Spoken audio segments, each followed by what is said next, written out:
E aí, negada, beleza? Gostaram do tom vintage que eu dei no vídeo? Eu acho que eu vou começar a gravar assim a partir de agora.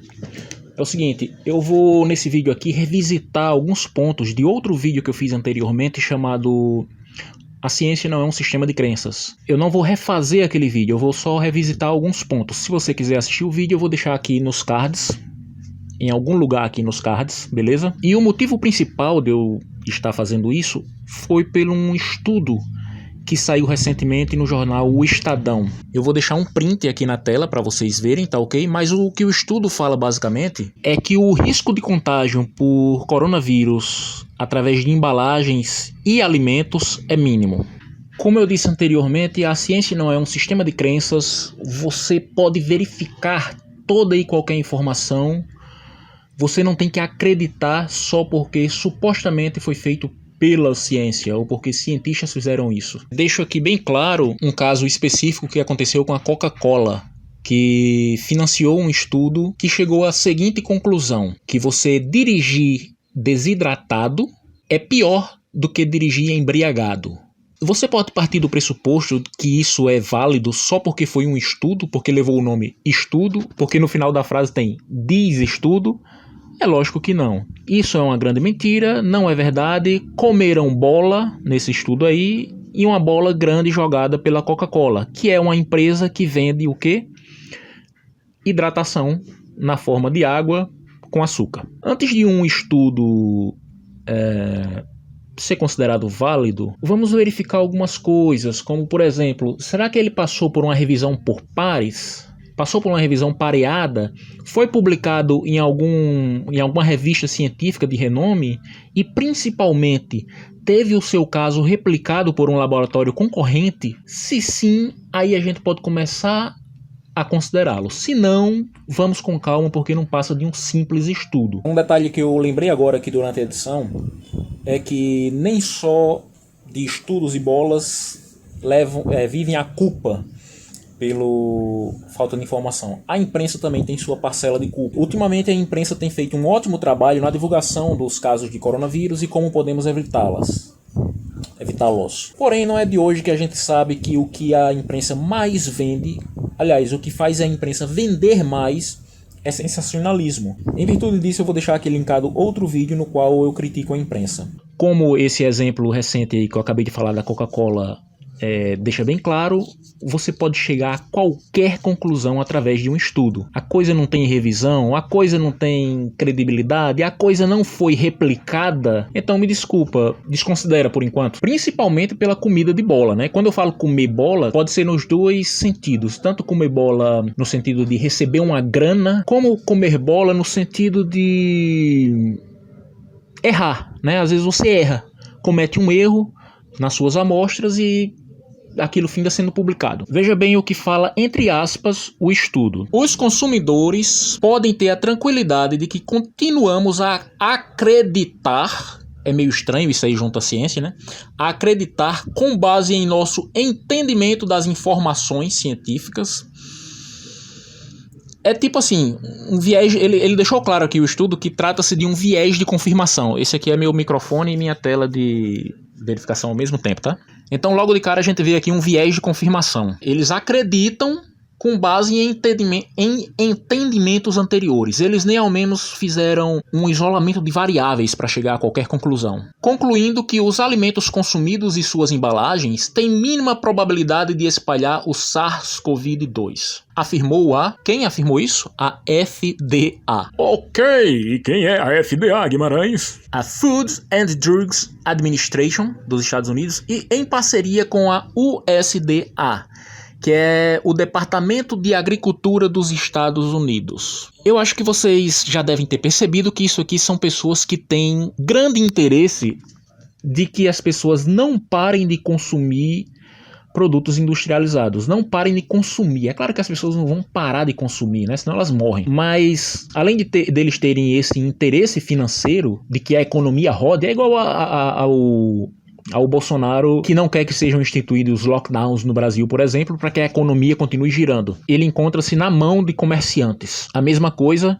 são esses dois departamentos americanos. E o que é pior, quem deu início ao estudo foi o mentor intelectual. Quando eu falo intelectual aqui é com muitas aspas, sabe? Porque você falar intelectual e Donald Trump na mesma frase nem cabe direito, assim, nem combina, parece que você tá viajando. Mas enfim, o ídolo de Bolsonaro, Donald Trump, foi quem deu início a esse estudo. Ele foi publicado agora, recentemente, no governo atual, governo posterior ao de Donald Trump, mas ele teve início no governo Donald Trump. Continua falando aqui que é uma doença respiratória transmitida de pessoa para pessoa, diferente dos vírus transmitidos por alimento ou gastrointestinais. Partiu de um entendimento de que, como é uma doença respiratória, então você só pode pegar através da respiração. Eles esqueceram que você pode pegar essa merda até pela mucosa do olho. Enfim, se partículas contaminadas com Covid-19 caem na sua mucosa do olho, você pode contrair. Ela é uma doença respiratória porque você geralmente, ela ataca principalmente os pulmões, né? O sistema respiratório. Vimos também em atualizações que ela também ataca o sistema cardíaco, ele fica debilitado, fica com sequelas, e você transmite mais facilmente através da respiração, através da saliva também, né? Mas você pode contraí-la até pela mucosa do olho. E veja bem, se a gripe é consenso geral que você pode pegar pelas mãos. Veja bem, não é através da mão, não é entrando na mucosa da mão. Você não é uma aranha pra ter mucosa na mão. Aliás, como é que aquele filho da puta se agarra na parede? É por mucosa? É uma baba? É pelo? Nossa, tô viajando aqui e me perdi. E se você passa sua mão, por exemplo, num corrimão contaminado e depois coça o olho, aquilo dali vai te contaminar também, cara. Se você passa sua mão no rosto, perto das vias respiratórias, principalmente, da sua boca, aquilo vai te contaminar. E eu quero lembrar também que o alimento, antes de ser deglutido e entrar no teu estômago, ele passa pelas suas vias respiratórias, porque a gente, assim, dizem que isso aqui foi projetado, mas não tá batendo. A gente tem em comum o sistema digestivo, o início do sistema digestivo e do sistema respiratório. Nós não somos golfinhos que tem a coisa separada. Assim sendo, quando você ingere um alimento que porventura tenha coronavírus nele, ele passa antes no início do seu sistema respiratório. Então me desculpa, essa daí não bateu. E ele ainda fala aqui que é uma doença transmitida de pessoa para pessoa, né? É lógico que você pegou de outra pessoa, mas o vírus pode ficar diretamente no ambiente, né? Como se você estivesse respirando com a boca dentro do nariz do outro indivíduo. Explica também esse estudo lá no final que o número de partículas seria muito pequeno para contaminação através do toque, né? Em superfícies contaminadas. A quantidade necessária para infecção por inalação oral seria muito alta. As chances de infecção ao tocar superfícies, embalagens ou alimentos ou comer alimentos são consideradas extremamente baixas. Veja bem, até a gripe é comprovado que você pode pegar dessa forma. Imagine então o coronavírus, que tem uma taxa de transmissibilidade, eu acho que é assim que se diz a palavra, muito mais alta do que a da gripe. Inclusive, o grande perigo contido no coronavírus é a sua transmissibilidade. Porque, numa proporção de indivíduos contaminados, ela mata bem menos que, por exemplo, a gripe suína. Ela mata bem menos. A diferença é que ela contamina bem mais. Então, cara, se tu pega gripe, se você consegue pegar a gripe, é possível pegar a gripe através do toque de superfícies, por que uma doença que tem uma transmissão muito mais violenta não pegaria? De onde diabos puxaram essa ideia louca? E outro ponto que eu lembrei agora aqui durante a edição foi no quesito transmissibilidade. Existem novas variantes do coronavírus que têm uma taxa de transmissão muito maior do que a de 2019. Então o estudo está mais defasado ainda. Vocês se lembram quando a gente falava o novo coronavírus e a gente se referia àquele que foi descoberto ali em 2019? Pois é, o Brasil ajudou a criar novas variantes aí que são mais poderosas ainda. E por último vem aqui a parte mais engraçada do estudo, que é: considerando os mais de 100 milhões de casos de Covid-19, não vimos evidências epidemiológicas de alimentos ou embalagens de alimentos como a fonte de transmissão do SARS-CoV-2 para humanos. Conclui o documento. É como se fosse uma conclusão bárbara, né? Veja bem, não há evidências. Aí eu te pergunto, de que forma essas evidências seriam coletadas? Será que cairia naquilo que a ausência de evidências é a evidência da ausência? Quando nós fazemos um teste para definir se nós pegamos ou não o coronavírus, se nós estamos infectados, aquele teste só diz se você tem ou não a doença, ou até mesmo se você já teve a doença. O teste não diz de jeito nenhum a forma com a qual você adquiriu essa doença. Enfim, não é como se quando você fizesse o teste do cotonete, viesse escrito, nossa, ele pegou através de uma embalagem de alimento, ele pegou através de uma superfície de um corrimão, ele pegou através de outra pessoa direta. Não, não tem. Então como diabos você quer uma evidência direta disso daí? E outra, o ponto mais importante que eles esquecem antes de publicar uma porcaria dessas. O vírus permanece em superfícies por até 4 dias. Como é que eles sabem disso? Eles testam a superfície. Eles meio que borrifam lá, ou até espirram mesmo coronavírus na superfície e vai testando diariamente quanto tempo o vírus permanece na superfície. Enfim, em plásticos e metais, aço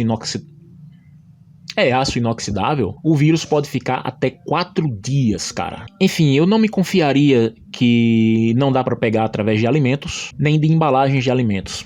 E veja bem, só um adendo final aqui. Eu sei que o vírus não resiste ao cozimento dos alimentos.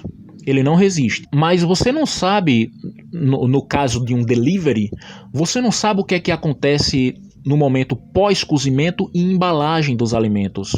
Você não tem como saber se a comidinha que você pediu por telefone foi embalada com todo cuidado mesmo. Não dá para saber se tem coronavírus naquele alimento ou na embalagem ao redor do alimento. E mais importante, toma cuidado com o tipo de coisa que você anda comendo. Prepara a tua comida em casa, que é menos perigoso, tá? Até mesmo o pãozinho da padaria, vocês têm ideia de quantas pessoas se abaixam naquelas gôndolas para pegar pão com suas máscaras folgadas, compartilhando aquele garfo de...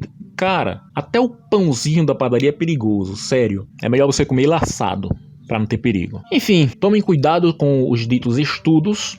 Eu não estou anulando por completo esse estudo, só quero deixar bem claro que ele carece de explicações nesses pontos falhos.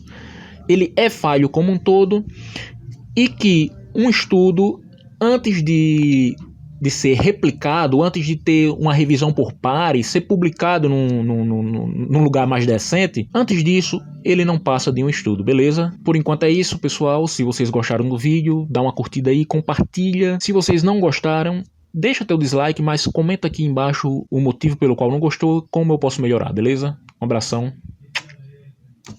Tchau.